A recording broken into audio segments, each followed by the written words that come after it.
Welcome to PBNP, also known as the Peanut Butter and Progress Podcast. My name is Austin. And I'm Kayla. We're a normal couple with an abnormal passion for health and fitness. With over 25 years of combined competitive sports experience, we hope to share our knowledge with you and make your health and fitness journey just a little easier. Thanks for joining. And we are live. Welcome to the first official episode of the Peanut Butter and Progress Podcast. So when it comes to topic selection, the last thing we wanted to do was to choose an over-discussed topic, such as, should I take creatine? The answer is probably yes, but we're not going to be the people to tell you about that. I was just going to say creatine. The answer is maybe, it's a yes, but there's 1,078 articles out there that can answer that question for you. We don't think that that's a valuable topic for us. What we want to discuss is something that is both relevant and relatable. And by that, I mean, what are we experiencing right now that everyone else would either benefit from or at least find entertaining, right? And so the two things that we selected are 1, brain fog, and 2, what exactly is it like to be a couple on prep together? So let's start with this. Kayla, how's your brain?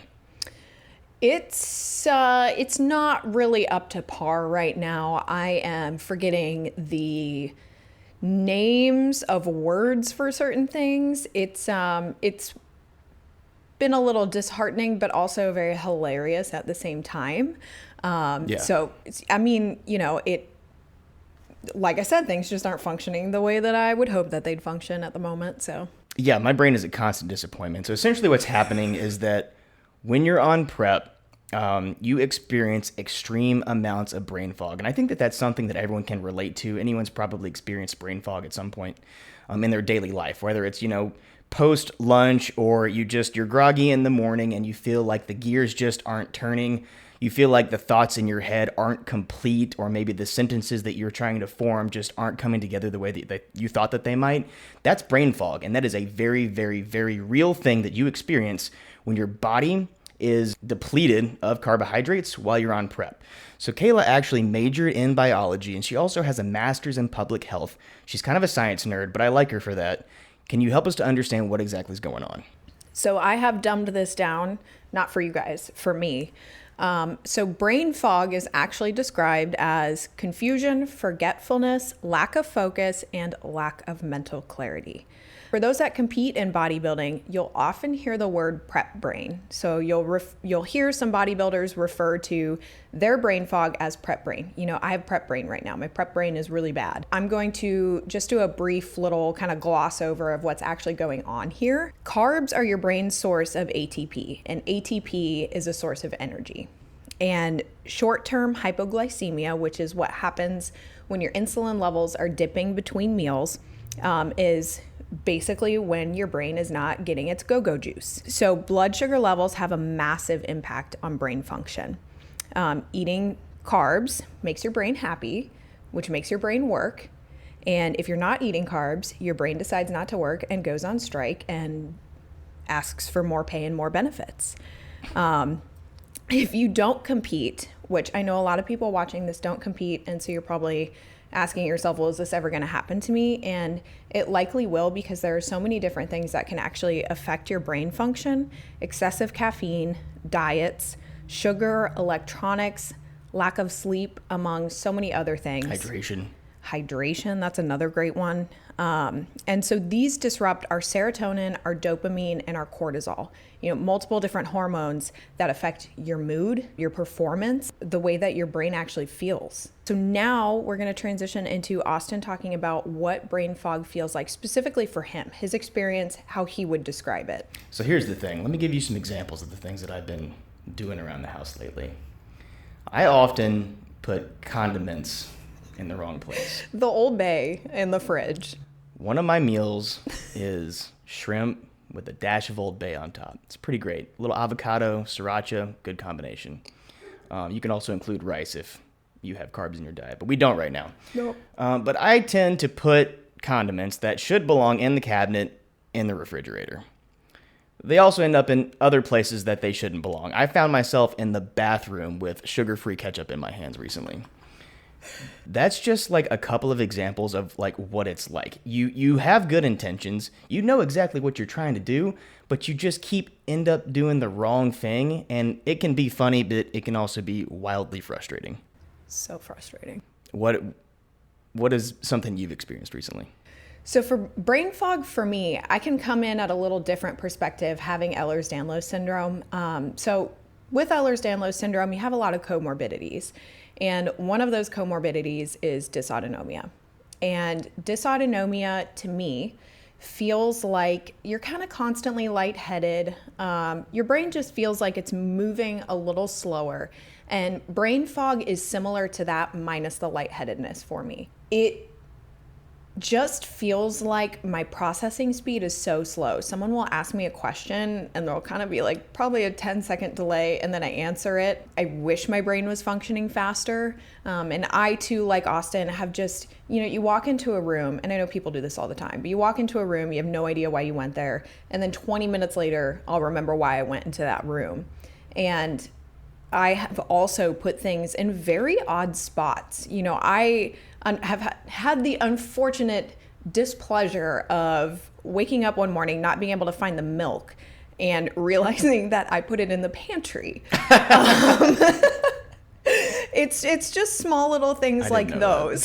That was a pretty good one. I did that one on my last prep. Did you put it back in the fridge after that? No, it was bad. I've put the peanut butter in the fridge. It just, you're doing things. I feel like it's safer to put things in the fridge than to leave things out of the fridge that were supposed to stay cold. Oh yeah, that milk was toast after. Sorry, just to be safe, we'll put everything in the fridge. But yeah, it's so much more than just being forgetful. It's being at work and not being able to focus. That's another thing that gets really hard. We both have pretty, I would say, computer intensive jobs right now, and you'll just find yourself staring at the screen, not really knowing what you need to do next. And for me, that is one of the hardest parts, because I still want to be effective at my job. I manage social media for a large company, and I manage social media for myself. I'm editing all these podcast videos, and I just want to be able to focus on what I'm doing, because I don't feel like I can be effective at work if my prep brain or my brain fog is just too out of control. Let me start with this. Just because you're experiencing brain fog doesn't mean that you need to go pound a bunch of carbs and caffeine. That may not be your problem. Again, reflect upon your hydration, your sleep, your stress, all these other factors, right? But we know right now in our situation, the reason we're experiencing this extreme brain fog is because we simply don't have sufficient carbs and therefore sufficient glycogen running through our bodies. And the sad truth is that there's no carbs in sight. The last time I had a carb was like yesterday. And like Austin said, for the average person who's experiencing this, you're not on prep. One of the easiest ways to fix those is with meal spacing, so that you're not getting those insulin dips. So eating more frequent small meals will help the average person try and combat brain fog, on top of the other things that he mentioned, like sleep hygiene and limiting screen time and that kind of stuff. And yeah, so of course we're looking for solutions, and the one thing that has kind of gotten me by is something I discovered about 2 or 3 years ago, and that is nootropics. Essentially, these are vitamins for your brain. I'm not talking about like Vyvanse or Adderall or any of the synthetic products that force your brain to perform at a higher level, even though it may not want to. I'm talking about genuine, comes from the earth, vitamins and supplements that can help your brain function more efficiently. Think literally like a product that helps the efficiency of your brain communicate with the own neurons that are in there. And there are hundreds of these things out there. They've gained a lot of popularity in the last few years. I originally discovered them just because I wanted to be a better employee. I wanted to work harder. I wanted to be a high performer. And so I was looking for something that would help me out. And so I started doing some research on nootropics. Like I said, there's hundreds, probably thousands of them out there. But they're becoming increasingly prominent in a lot of the supplements that I come across today. Yep. They used to be super expensive, but I think just due to like public awareness and supply and demand, there's so many that are available now. And your options are so much higher than what they used to be. And we actually brought a couple onto the show today so we could talk about the ones that we are presently using and what our experience has been like using these. We are not paid to talk about any of these things. We are not sponsored in any way. I will say some nice things about one of the products that are here, but just, as a blanket statement, no one has paid us to talk about these products. This is just a genuine review and something that has helped us out. And would just like to state, put on the record for all future episodes, we're never going to share anything with you guys that we don't personally use. You'll notice that Austin has multiple nootropics. I have one. So we're not ever going to, talk about anything on the show that we don't personally use. And like Austin said, we're not currently sponsored or affiliated with anybody right now. Yep, for sure. I mean, I wish we were, but we're not, we'll get there. So the first one I want to talk about is a one called Alpha Brain by a company called Onnit. I think a lot of people have probably come across this one at some point. The marketing is crazy. They offer a few products, and I've had a very positive experience with this product. So the thing with nootropics is, standalone, they don't do a whole lot. But when you stack them together, they have a very, very synergistic effect, and that's when you really start to experience the benefits. When I started trying like the popular products, I actually started sifting through the original ingredients and buying those individual ingredients, hoping that I could find one that really worked for me, because there's definitely like an individual component there. What I experience is going to be different than what Kayla experiences, etc. And I was trying to figure out what would work for me so that I could essentially save money and build my own at home. Unfortunately, I was never able to find that one singular nootropic that helped me. And so if I had to give some advice for someone out there who's looking for a similar product, start with something that is well used and well spoken of. Try it, see if you like it. If it's not for you, reach out to a different set of compounds and see how they affect you.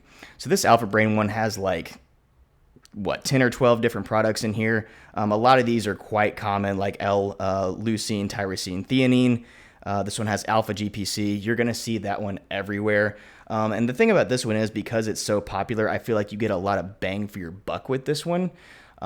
This one specifically, you'll notice that people who are deep into nootropics really seek specific effects. Some products specifically help you with what's called flow state. Sitting down and thinking through problems over an extended period of time. Other ones specifically affect memory recall. Other ones help with creativity. I've had some where I feel like I could process numbers better and even remember like phone numbers, which is super interesting to me. Other products, I'm really bad with names, like remembering people's first and last names. Oh my God, same. I'm so sorry. Certain products, I've taken it and I can just start thinking of people from my past and I can remember their first and last name, which is super fascinating. It really goes to show that these products kind of connect the neurons inside your brain and help them to communicate in ways that they haven't for a while. So I think that this is a great product. That being said, Alpha Brain has not really been able to overcome the carbohydrate deficit that we're currently experiencing. I think it's a great product. You try this with a cup of coffee in the morning and you're going to get 6 to 8 hours of good focus, clarity, flow state type of energy. Besides this one, the other one we brought on today was a product called Max Clarity by a company called Cardimax. So this is actually owned by an Army veteran by the name of Sean Matson. I didn't pay for this product. The guy reached out to me. He was like, hey, you seem somewhat knowledgeable. Can I send you some free product and give us a review? I said, absolutely. And we've actually developed a little bit of a friendship since then. He sent me some products and I provide my feedback. And I don't know if he takes my feedback into account, but he certainly has tweaked them over time.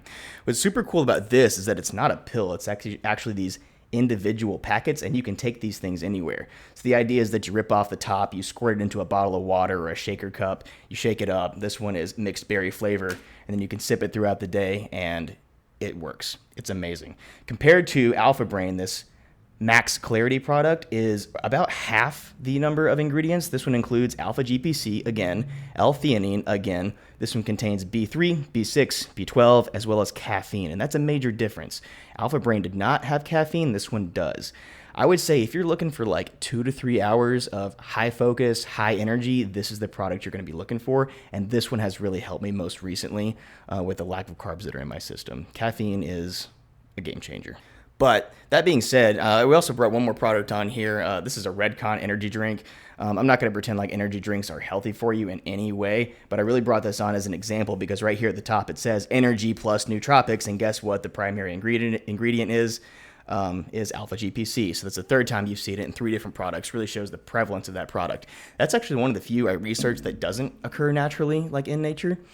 I don't think so. No, I saw that it exists in Do you get it from animal products? Yeah, red meats. Yeah, okay. It exists in red meats.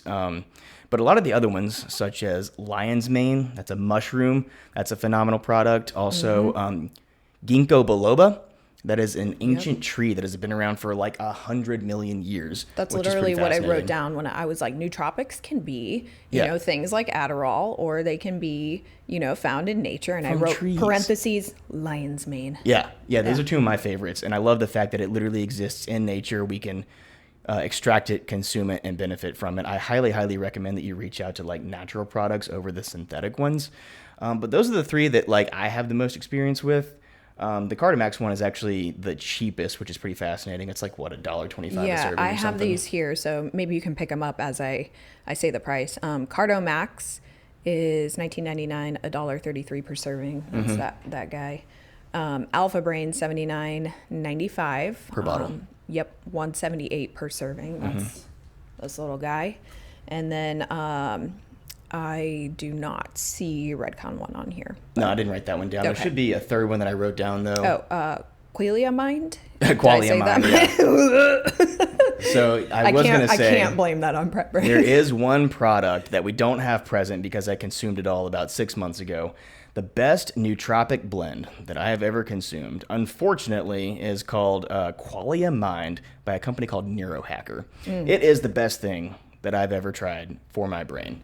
I remember you trying that one. When you look at the ingredients list, like I said, the two products here have like 5 to 10 ingredients, and it's perfectly effective. You said 28. Yeah, the Qualia Mind product has 28 ingredients in it. And talk about synergy, that stuff is crazy. I am thinking in like 4D. It is insane. I'm thinking in colors. That said, I'm seeing sounds. it's like $6.20 something Yeah, cents. you said per $6.32 serving. per serving. $6.32 per serving. I personally can't justify a $140 bottle. I wish. And that's not even a month-long serving. It's like 20 or month-long bottle. It's 22 servings for $140. Jeez. Yes, it's the best product I've ever tried. I personally just can't justify the cost. The one time I did purchase it, they had a promo going on. I took them up on the offer. Great experience. But if anyone's out there and you're looking for like a top-tier product and are willing to spend the money, that is what I would recommend gravitating towards. But there's a million of these things out there. Kayla's actually tried a new one recently. What was that one? I'm first going to preface this by saying I had no idea what nootropics were until I met Austin. And then even then I was like skeptical. I was like, I don't know. I think that can help your brain. On top of that, I hate energy drinks. I'm just going to say it. I like coffee because it's warm. Energy drinks are cold and the spicy and they, you know, taste really synthetic normally, and I've just never been a fan. I've tried so many, and Austin's always like, you got to try this one, and every time I try it, I'm like, wow, it tastes like energy drink, you know what I mean? But we were in Vitamin Shop the other day, and I saw this little can sitting there, and I saw they had a Dragon Ball Z one, and they had a Naruto one. And I am really nerdy. I'm not just a biology nerd. I love video games. I've watched anime growing up as a kid. And I was like, I purely just have to have these because of what's on the can. And then they were in the fridge and I was like, okay, well, since you spent money on that, you actually need to drink it. And so I took one to work yesterday. I drank it and I was so focused. And G Fuel, Austin's told me a little bit about them. He has a cousin who actually used to be sponsored by them. Definitely started in the gaming community. And they are meant to help you focus if you're Twitch streaming gaming for long hours. Your reaction time is a little bit better. And so I actually looked at some of the ingredients that were in it because I was really curious. Yesterday, I was so focused. And I haven't really experienced that in a little while at work because of the brain fog. So it has caffeine, not a super high dose of caffeine. It has potassium, which in regards to brain fog can help with normal brain electrical activity. Vitamin C can help synthesize dopamine. It can also help lead to improved concentration, memory, focus, and attention. Niacin helps your brain get energy and function properly, and also can help with neuroplasticity. And then vitamin B6 doesn't necessarily itself help with brain fog, but it does help with the formation and release of chemicals within your brain.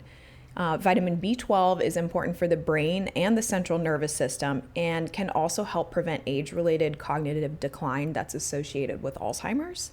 And then we have zinc, which helps regulate how neurons communicate and can improve mood and cognition and potentially memory and attention span. So all of these ingredients, I can definitely tell, are more geared towards focus. And so the last 2 days, I sat down at work. I usually go in around 10, and I typically try to leave by 2:30 so I can come home and take care of stuff like podcasting. And I swear I looked up today and it was 2. I just was so absorbed in my work and in my computer. This is my second day drinking it, and I just have to say that I really like it. I'm really enjoying it, and I just wasn't expecting to like an energy drink with nootropics in it so much because, like I said, I'm not usually an energy drink person, but the way that this has been making me feel, I felt really good the last couple days. I've remembered things I need to remember, and like I said, I've been able to just kind of power through work, which has been really nice. That is nice. Yeah, this is the first time I've really glanced at the can and looked at the ingredients here. This is the one product on the table that doesn't contain alpha GPC. It does contain L-theanine, much like those other products did. It's got some other similarities, like you said, caffeine. What's super interesting here is that the last 4 ingredients are tart cherry, blueberry, broccoli, and kale. And it doesn't taste like that. I want to preface this by saying I don't taste any vegetables in it. I laughed yesterday when he was like, have you ever looked at the label and seen that like one of the last ingredients is kale? And I was like, no, I hate kale. I wonder, do you think that that's like a marketing scheme or scam just to like convince people like this is healthy? This is a can of fruits and vegetables. I don't know. Either way, I like it. And it's got fruits and vegetables, Coach, if you're watching this. So yeah, we're not going to ever make the argument that these things are super healthy, but they work. And sometimes you just need something that works and that fits your macros and is easily accessible. And all of these things kind of fit the bill, which is pretty cool. Okay, well, speaking of the fact that neither one of us have fully functioning brains right now, how far into prep are we? Math. Like 10 weeks? See, what I'm taking doesn't help with math problems. I started January 2nd. Okay. Yeah. I don't know how many weeks I am in, but a lot. You're like 12 weeks in. I'm deep in the throes of prep at this moment. I started about 2 weeks after you. Yeah. Which means I'm about 10 weeks in. Yeah. So we are very deep into prep right now, and we have at least 6 weeks left, potentially 6 to 8. 8, Yeah. maybe 10. This is one of those things you don't want to step on stage until you truly feel ready. Otherwise, it's just a giant waste of time, money, and energy. But the plan is to step on stage in the next 6 weeks. I personally don't know another couple who has ever done a bodybuilding prep together at the same time. Do you? I think I know like 2 couples. Before we did this, we had a conversation and we're like, is this a good idea? Is this going to be good for our relationship? So she has prepped for multiple shows. I didn't know her prior to that. I have done one prep, and Kayla was actually key to my success. She definitely got me through that prep. It's not a fun experience. Like, there's some really, really sucky moments. And so we kind of looked at each other and we're like, do we want to do this together? Because on the bright side, you're kind of in the suck together. You think, I have someone who understands what I'm going through. They can relate to my problems. Our diets are very similar. We don't have to shop for 2 different diets. No one's bringing home McDonald's while the other one's eating meal prep. It's just you're both doing the same things. Yeah, we thought we'd go to the gym at the same time. We would do cardio at the same time. And like, in terms of schedule, it has worked out for the most part. But then what we were worried about is, well, it's really crucial to have a support system while you're on prep. If we're both on prep, who's the support system? I feel like that's definitely the tough part, because when just your partner is on prep, it was really easy for me to do things like, we didn't live together at the time, but if he ran out of cooked ground beef or chicken, I could go get it and cook it for him because I would have free time. Run and get him a Starbucks Americano if he's having a bad day. But the tough part is it's difficult, both of you being on prep, because sometimes you kind of rely on the other person to be the one who picks up the slack. So like if he's on prep and he can't help clean the house, I totally understand. I'm not on prep. I can do it. It's really difficult both being on prep and both working such crazy long hours. I mean, we're both normally up by 8:30 every day, and I don't put my head down on a pillow until around midnight, and he's usually behind me at like 2:30 a.m. Some days I don't go to bed till 2 or 3, but yeah, it just, our lives are kind of hectic and crazy right now, and we're both growing through it. And, every relationship obviously has to be a bit of a give and take. Some days one person has to be the one who's, putting in 100% while the other one's kind of like, today's just not the day for me. But on prep, it's difficult because it's not the day for either of us ever. Yeah, relying on someone who's on prep to be your support system is tough, because when you're tired and you don't have the patience to do something or the energy to do it, you're looking at someone who also is tired and doesn't have energy and doesn't have patience. And you're like, can you do this? And it's like, maybe. Yeah, it's tough because both of our work days are packed. Life is crazy right now. And then, small little things pop up. And when you're on prep, they seem like the end of the world. Like our washing machine broke and leaked all over our floor, and our house has been a construction zone for 3 months now. It's just little things like that where you're like, this is hard. This sucks. You know what I mean? Last week, so we eat lean ground beef pretty frequently, and not like 90-10 or 93-7, 96-4. A lot of people don't even know that 96-4 beef exists. It's out there. And it's at pretty much every major grocery store. It's just not always like in stock or in high quantity. There was a point last week where we drove to Publix, tried to pick up some ground beef. Wasn't present. That sucks. Okay, we'll just get it from Walmart. Drove to Walmart. Walmart didn't have it. And it's like, okay, neither one of us have the time or energy or patience to drive around the city looking for lean ground beef. And so what do you do? I'm on a hunt. You choose a different protein source. You just work with what you've got. It's not ideal, but it's the best what we could do with that situation. But yeah, that was like extremely stressful for both of us, because it's like, wow, I'm supposed to be eating beef for this meal. It is important that you draw protein from various sources in order to ensure that you have complex amino acids flooding your systems. But that just wasn't an option for us. And that was like really, really frustrating. And those kinds of moments happen daily. And I think another thing that a lot of people don't consider before you start prep is you have to make sure that you are constantly putting effort into your relationship too. Because I think when you're on prep, when you're hungry, your cortisol levels are almost always elevated, and cortisol equals stress. And I think it's a lot easier when small things happen to become frustrated with somebody else.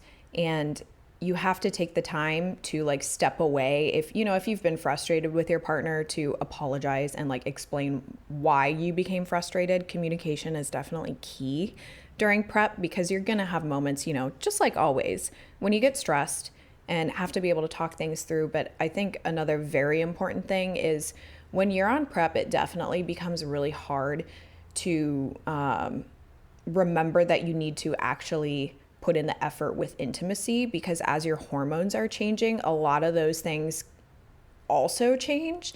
And I think in any relationship, you always have to make that a priority, but on prep, it's like extra effort that you need to make sure that you're dedicating to that. Yeah, sex drive certainly tanks when you're on prep, and that's true from both the male and female side. Yep.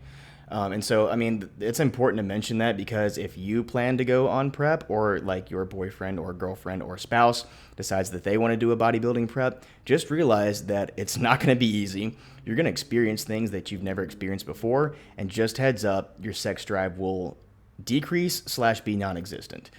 So, if you're the support system and that part's not really happening for you guys, just realize that it's temporary.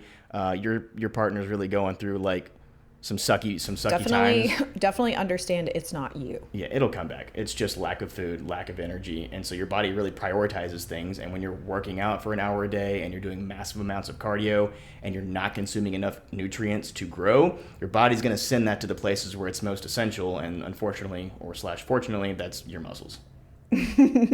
That's true. And that's why, just like a lot of things in your life, you kind of almost have to schedule it. And I know that sounds sucky, but we know that physical intimacy is really, really important. We know that emotional connection with other people is very important, especially your partner.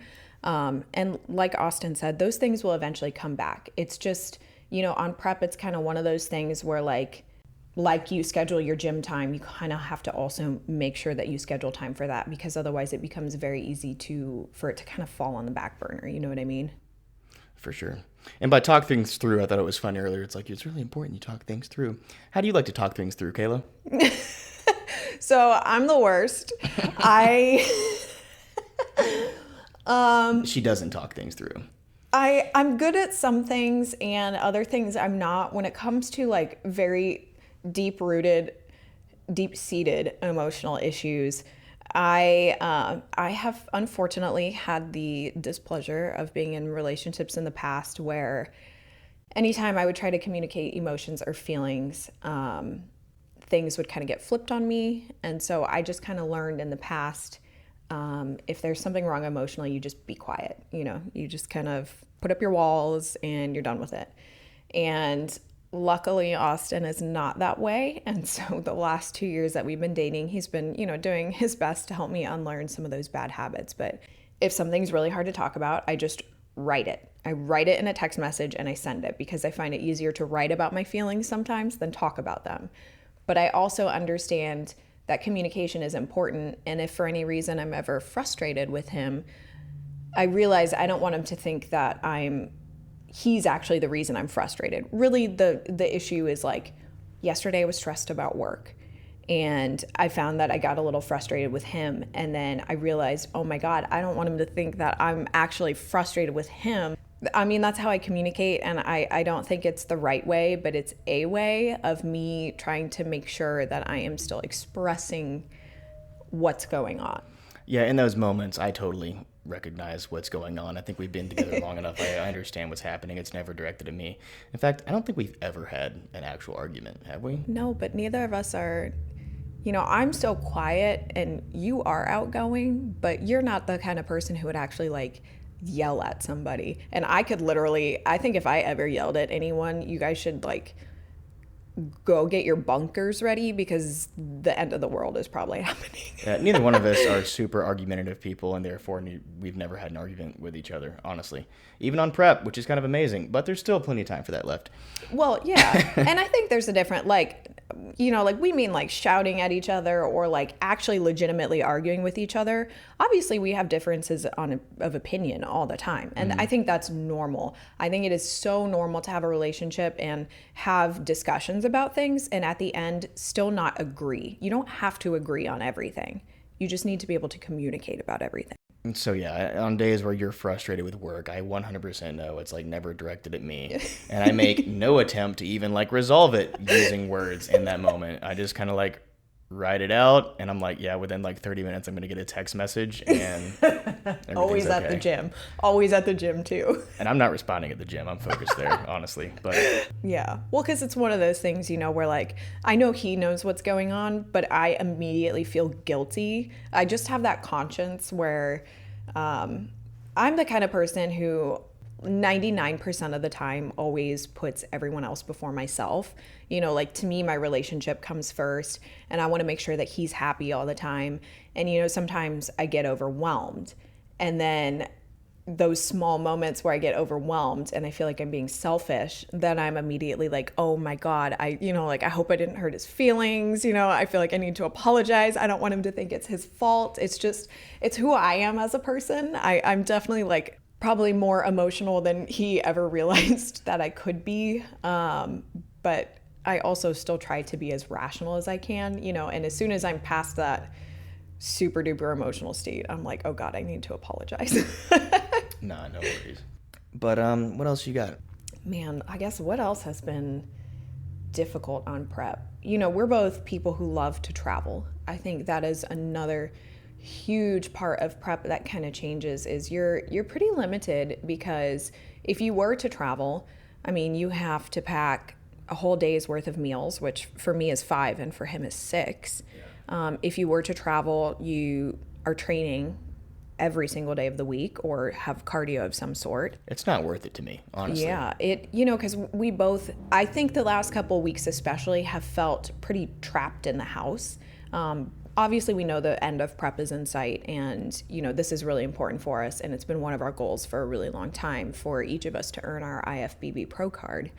And so we're still going to continue prioritizing it, but not being able to travel or go out or, kind of like experience things like we normally do. Typically every weekend we will either go somewhere or go downtown and have food or, you know what I mean? We just are so used to doing things.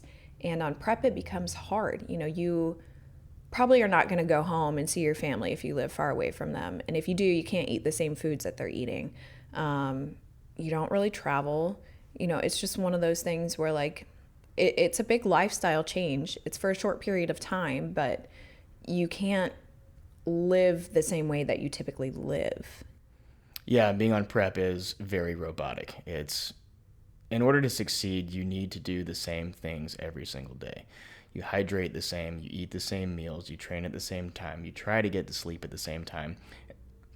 And that consistency is really key to your improvement, and it's also essential for your coach to make sure that you continue to progress. Because if you are irregular with your schedule and your meals and your training, then that coach can't make insightful decisions about what to do in the upcoming weeks for your diet and training. Yeah, it's definitely one of those things where you kind of suck it up and then look forward to after prep also. We're both obviously extremely excited to finally step on stage. And then we're also looking forward to, what comes after it. I think, with things like prep or like if you're on a diet, you have to realize that obviously in the future, you are still going to have to keep parts of the routine that you're doing now. Like after prep, we don't stop working out. We don't stop tracking the food that we eat, but your freedom comes back. And I think realizing that this is just for the short term and very soon afterwards, your freedoms will come back. We plan on taking a Europe trip after prep. We will finally be able to hang out with our friends more and do some of the things that we normally do with our friends, and having things to look forward to while you're going through some difficult times of your life that are self-induced, but it helps. Yeah, I mean the standard bodybuilding prep is typically like 12 to 16 weeks. Some people stretch it out to 20. That's like 3 to 4 months, maybe 5. And in my mind, that's really not that long. Considering the extreme level of transformation that goes on during that time, it's not that long. I feel like the weeks tick by so fast. The fact that we're 6 weeks out from our show kind of blows my mind right now. I feel like these next 6 weeks are going to blow by. I look forward to it. I look forward to training on a daily basis. I look forward to all of my meals. I just love eating, sleeping, and training. It's just all the stuff that comes along with it that makes bodybuilding so difficult. So yeah, if you ever plan to become a bodybuilder, these are some of the things that you should expect while you're on prep. If you ever date a bodybuilder, these are some of the things that you should expect while they're on prep. I hope that this was useful to anybody out there listening. We have like an email or a Gmail, right? So if you guys have any like questions, or if there's a topic that you want us to cover, I will put our email from now on in the description of the podcast, or if this is on YouTube, it'll be in the video description. If this is not providing value to our listeners, then there's no point in us doing it. And so our goal is really to provide value to someone out there. We appreciate your time. Thank you for listening. See you soon.